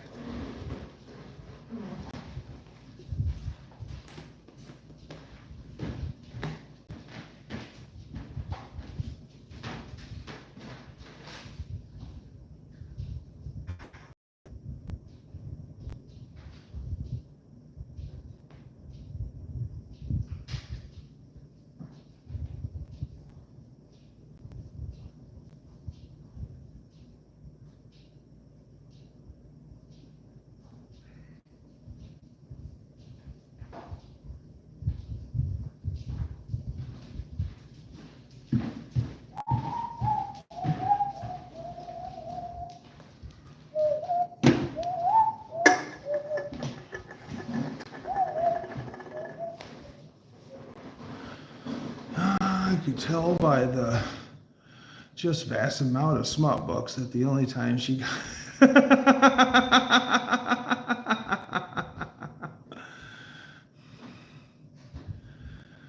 yeah, Leaf Springs bushings on the 48 Jeepster. Let's just hope that their Fox Dude is out. Let's just hope that the Leaf Spring bushings aren't all froze in there, because that age of stuff, they're probably locked up tighter than the Straits of Gibraltar.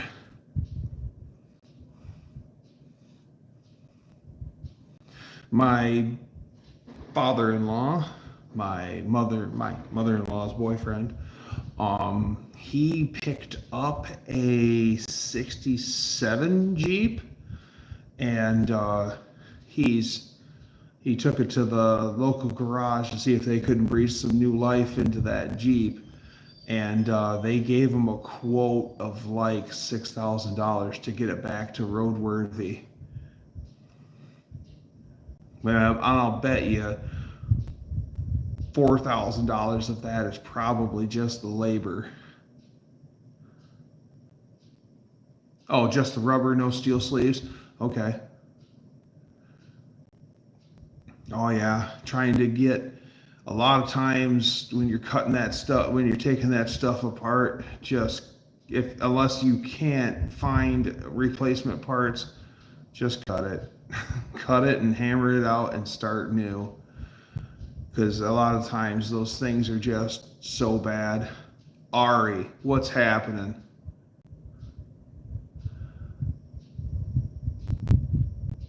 I'm finer than frog hair, Ari.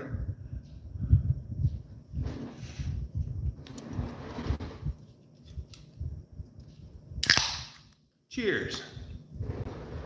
I am currently mixing corn with sugar and water in a barrel.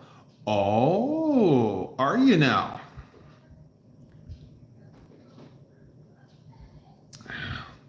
Are you gonna go to town to get 100 pounds of yeast and some copper lime?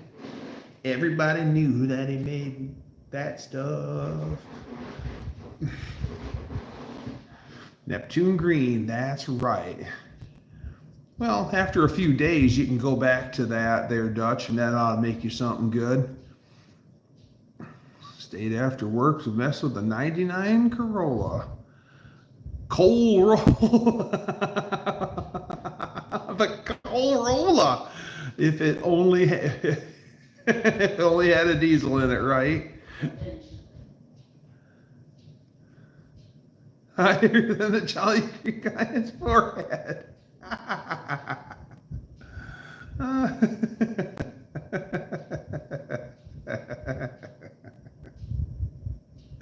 That's a new one, Danster. Thank you. Got a 30-inch copper line in stainless pots. Corn should be ready in 14 days. See how it bubbles. Yep. Might run a thumper on that, and might not run a thumper.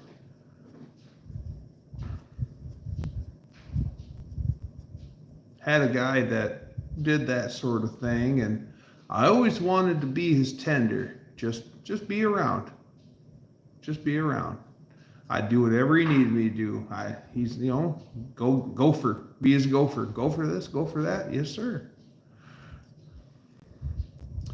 Burn so much oil I can roll a wee bit of coal. Good Lord. Don't go blind. Yes. Well, that's because you've got, as you begin your run, you've got your heads, you've got your hearts, you've got your tails. And then at the beginning of the run is heads, and then that's where the ethanol is. And so you don't run the heads, you don't keep the heads, and then we figure out when you start to go from heads to hearts, and hearts is the stuff that you keep, and then once you get down to the end, you'll get back into the ethanol side of things, and then the tails you don't keep either. And then you just keep running it and running it and running it and running it and running it. Takes a lot of heat to do that too. Got a thumper. I'm gonna run apple cider 40% for a run. Wow. Need a lot of good cold water too for the thumper.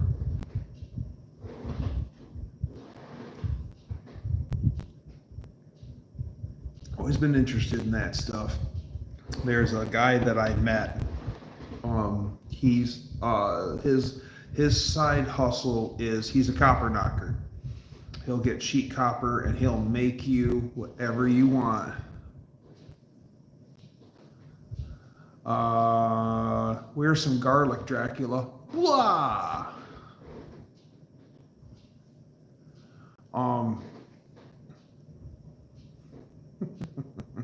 Blue Wrench Brigade?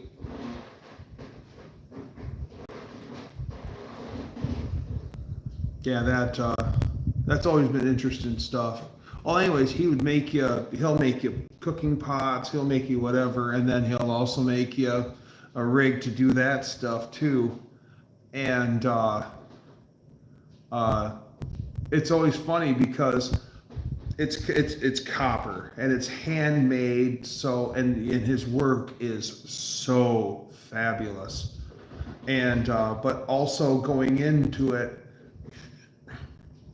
it's expensive, and everyone's like, "Oh, you make handmade copper. Oh, I want this. Okay, no problem. Let me get you a quote. It's going to cost you this much." And they're like, "I just want to cook food on it. I don't want to make love to it." They're like, "Well, that's the price of stuff." I mean, sheet copper isn't exactly cheap, and that's a lot of stuff is always sticker shocking his customers because nobody wants to pay that price for it. But if you do, it is good.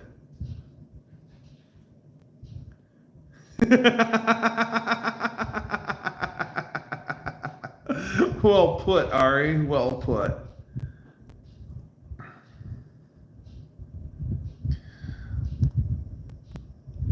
Cold water for the worm bath converted to a big Coleman cooler with a 12-volt pump. Run that full of ice and keep feeding it. Yes, sir. Yes, sir. Yeah, I always wanted to. I know of it. I know enough to be dangerous, but I've never actually done it myself. And would always. That's why I wanted to be the guy's gopher. I just wanted to kind of be around it and see how it's done, and it's always been interesting to me.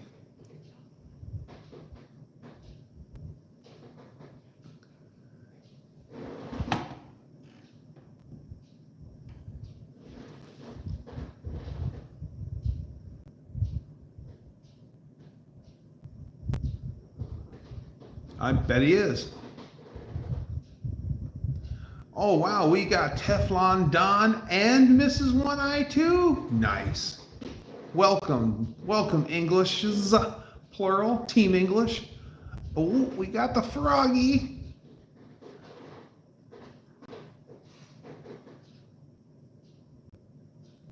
Got the Froggy. Man, it's such a nice day. It was a lot cooler today, just because it was still warm today, but the humidity level fell down, and it's been so humid around here. You just wear the air. So it was actually cold. I rode my motorcycle into work this morning, and I actually had to stop and put on a coat and gloves because I was actually getting cold. So that was interesting. I worked with sheet metal. I've done a lot of soldering. I wonder if I can make myself a little. You probably could. Without looking. I'm currently working on a deal. They make calf feed. They make calf feeder pasteurizer. Essentially, a 55-gallon drum on wheels that can heat up to 200 by itself, and it agitates, no fire. Really leaning that way. High-tech redneck. The smoke absorbed the humidity. Guys, it was so smoky almost the whole trip out when we were headed west. It was unbelievably smoky, especially in Wisconsin and Minnesota. And the beginning of when we were going west across North Dakota, it was hazy, and then it started to clear up finally. But it was so sad because we're getting all these great views, but we've got the haze out away. About 85 here. It was in the 80s today here also, but the humidity level, like I said, was down. That made things a lot better. No hickory smoke, it ain't gonna taste right. Well, hickory smoke or good fruit woods, cherry, apple, yeah. Oh yeah, that apple's so good. Cut it right. Go get a fresh piece of apple, still nice and green, and cut it up and chunk it, and then no need to water soak it. But I mean, like, go get a live piece of apple and chunk it, and then just throw that right in on top of your charcoal fire. Yeah, that works out good.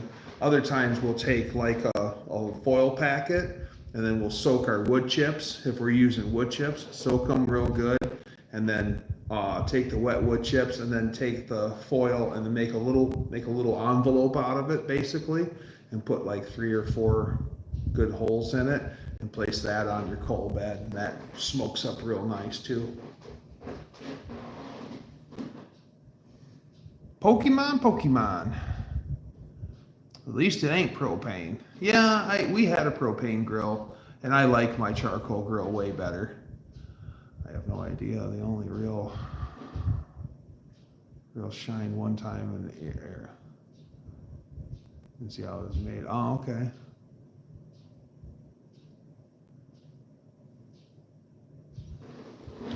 I mean, you've got the time and the place for the propane, and then you got the charcoal. Like the propane, if you were just, like, even for me and Lady Dougster, we shouldn't have to, we always try to do something to utilize more of the heat whenever I bust out the charcoal grill, because I prefer the taste of the charcoal way better.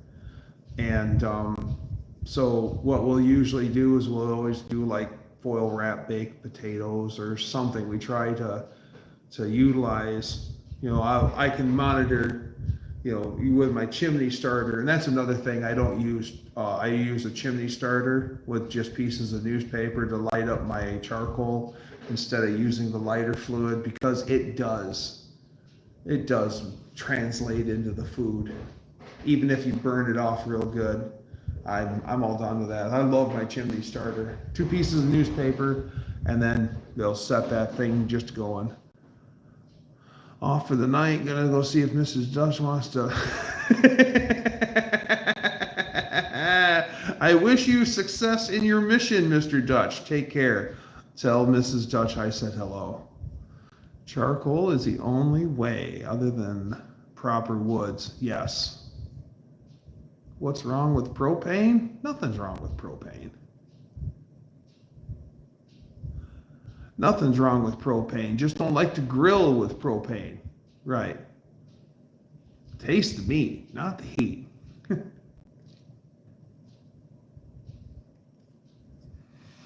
No, propane's good, especially if you've just got a metric ton of cooking to be done.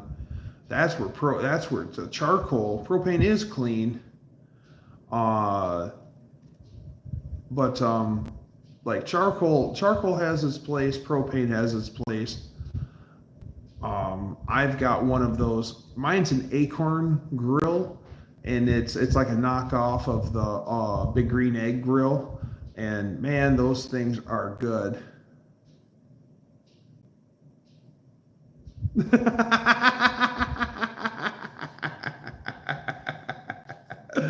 UP, you're funny. Propane can sear as good as charcoal, but you miss out on any smokiness and flavor. My project is...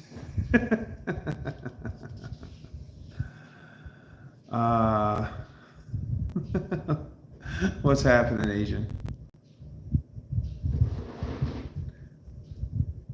Yeah, I mean, it's okay, but I prefer the charcoal. Actually, what's really cool is there used to be guys that would sell the lump charcoal, where they're actually taking real woods and not the manufactured stuff like your oh la dee, oh la, life goes on. Hey, la la la la, life goes on. Desmond has a barrel in the marketplace. Molly is a singer in the band.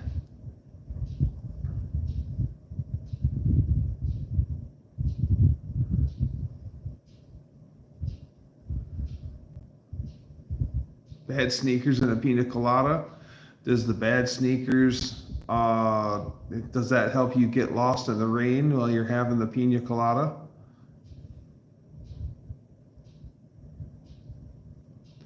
They're not much into health food. They like the taste of champagne.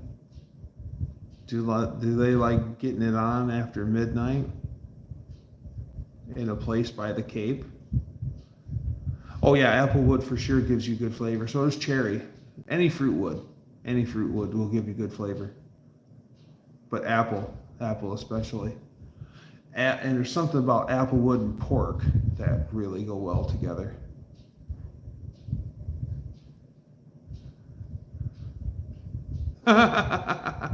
You be my benefactor?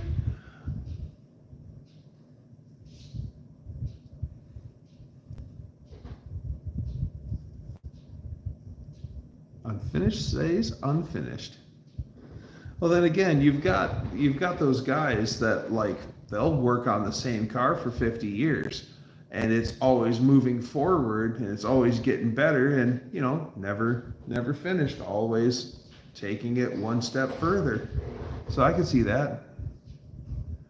Technically, he's finished. It's abandoned. Mine is unfinished project. We all have unfinished projects.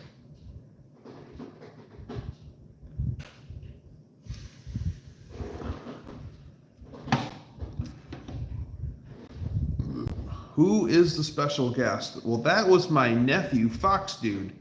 He was hanging out with us for a little while, and I think he got tired and went and he might be watching right now. I'm sure he is. But yeah, he got tired, I think. Did you bring charcoal into my house? This is a propane household. Dang your tail. Everything's not supposed to be a government plot.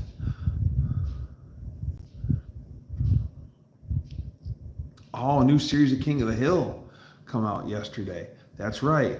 This one, it's now Bobby's an adult, and Hank and Peggy are a little bit older. Man, you gonna have the dang old man gonna listen to old boom hour, man. You know, dang old man. I must have just missed him. Yeah, he well, he wasn't on camera. He was sitting right over here next to me. He told the story while I was going and checking on some stuff before I walked through the house. Oh, just in case, if it looks like a different change of scenery, it is a different change of scenery. I'm over to my mom and dad's place. This is the house I grew up in. Hank Hill would definitely lie through his damn teeth about charcoal, cooked burger, steak, seafood. Doesn't have flavor and meat cooked over. Yeah. Some of the cool stuff that I've seen over the years are those guys that do the pig roasts in the ground, and then they actually have like smokestacks. Like it's a specific pit designed to do that, and it's a grave. Like you dig a 3 foot by 3 foot by 6, grave, and put it in there, and it's definitely neat, and it's really good when people do it right. Doing all right, working on getting by. Hope you and the brother have been well. Nice. Air conditioners, not grills. Yeah. I remember a guy trying to save a buck, and he was running propane in his truck AC, and I was like, it's flammable. Oh, it happened. It works great, and it's a lot cheaper. Smokestack learning, doing the same. A lot of work right now. Work is good. Wow! Get that program. Okay, now I understand. I always liked it when the one guy finally pushed Hank. Hank said that he was going to kick his ass, and he proceeded to kick his ass, and it was funny because he actually was marching down the street kicking that guy in his ass. That's what I always thought was so funny. Said he's going to kick his ass, and he kicked his ass.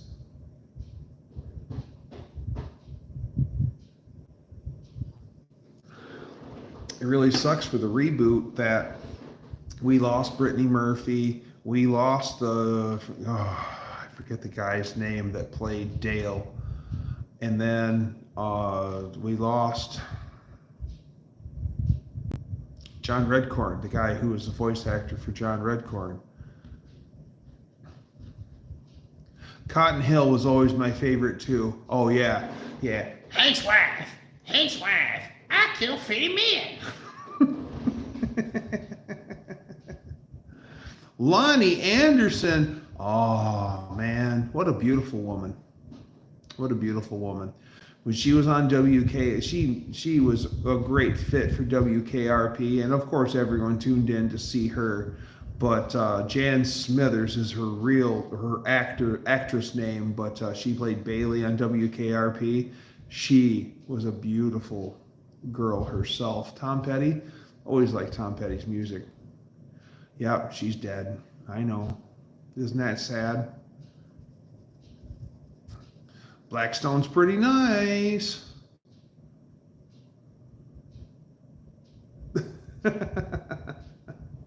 Yeah, especially like the good lump hardwood charcoal.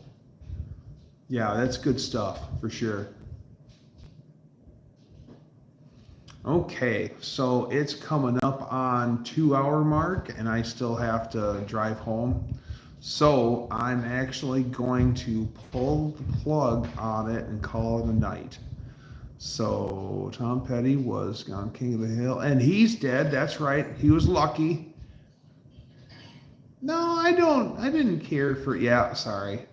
All right. Usually I run for another hour, but I still got to drive home, and it'll take me a minute to do it. So, that's right. I forgot that Tom Petty passed away too. So, let's be just like the Beach Boys, and let's get together and do it again, shall we? So tune in next week for same Dougster time, same Dougster channel. Bye, everybody.